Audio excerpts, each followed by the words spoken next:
Arun Jaitley makes the argument, Mr. Sharma, that because of the high cost of manufacturing in India, we will see a surfeit of cheap imports from China, which will drive local manufacturers out of business. And let me complete his argument. He says when the government says we need to develop storage, cold chains, all this is fine, but that doesn't mean that you need to invest in retail. Why doesn't the government encourage foreign investment on the back end? Why does it need to directly take on the kirana? The back end is already permitted. But why a big retailer will come only for the back end when they cannot have the front end opening? And what we have allowed, perhaps you should inform your viewers, what we permit is also that these big retailers, once they start manufacturing in India, processing in India, from the cash and carry points, the licensed Indian retailer is entitled to buy, which they are buying even today. I can give you the list where they are present, including whether in UP or in Haryana or in Punjab. And the small retailer goes to the cash and carry point and buys, and that will continue to happen. When you are opening up only in big cities, these products will find their way in smaller markets. And already you have a situation, you have metro stores here, even in Delhi. Correct.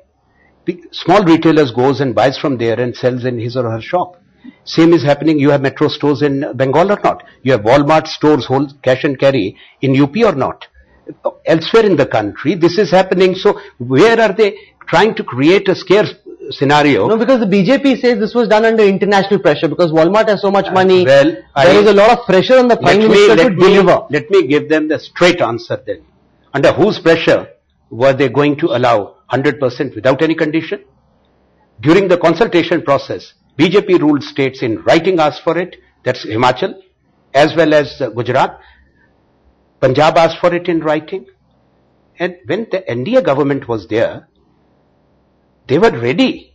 The cabinet note is there. If they had allowed the parliament to function, the GOM note, group of ministers note, I would have placed it before them. Without any conditionalities which I have referred to, they were going to allow 100%. And they have given detailed logic and very forceful arguments from their perspective why were they going to do it. Only because the change of seat from ruling coalition, they have become the opposition. It's a change of philosophy and ideology. Were they less wiser then? And if they were not, and if they are talking of pressure today, then I would like to know from Arun Jaitley, whose pressure was working on Atal Bihari Vajpayee and Arun Jaitley and their cabinet colleagues. They should not be making irresponsible accusations on the government. Before I conclude, Mamata Banerjee so well and for so many years, do you think there's any possibility at all of a change in her? Well, I have great respect for Mamata. She says nobody spoke to her, nobody called her. The finance minister came on record and said that. Well, I'm sorry. That is what finance minister has said, and I should believe what finance minister has said. But I am telling you, 3 times I have talked to her. I had detailed but she never agreed. She didn't agree, but I did. So that's not a consensus then. Again, you are confusing the word consensus with unanimity.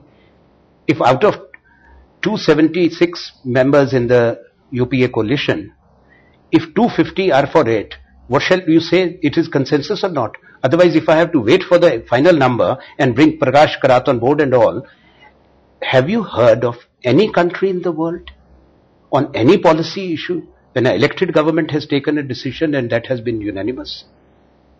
And I have not heard. If you wait for unanimity, I have said it earlier, you stand frozen and until eternity, you will not take any decisions. Yeah. Does this impact the government's reform to push, government's resolve to push further reform? We are hearing that a Big Bang Friday Part 2 is in the works. I will only say that where legislature is involved, we will have to talk to all our allies and the opposition too, which we have done. Now, I did talk to the leaders of opposition also. But what I say, I am pained by the arguments which they are giving and the extreme positions. Already India's image globally has been damaged because of the kind of sustained campaigns undertaken in this country. And we shouldn't be doing that. The world is watching us.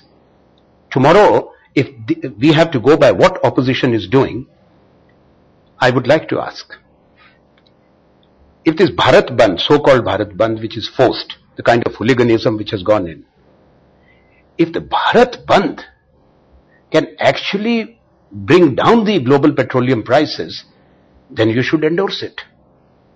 But this is not going to happen, my dear friend. Global commodity prices will not change by what Mamata Banerjee says, or what Arun Jaitley says, or what Prakash Karat says. This country has to be governed and in a right manner. For speaking to us on Headlines today, thank you very much, Mr. Anand Sharma. It's been a pleasure having you on the show. Thank you.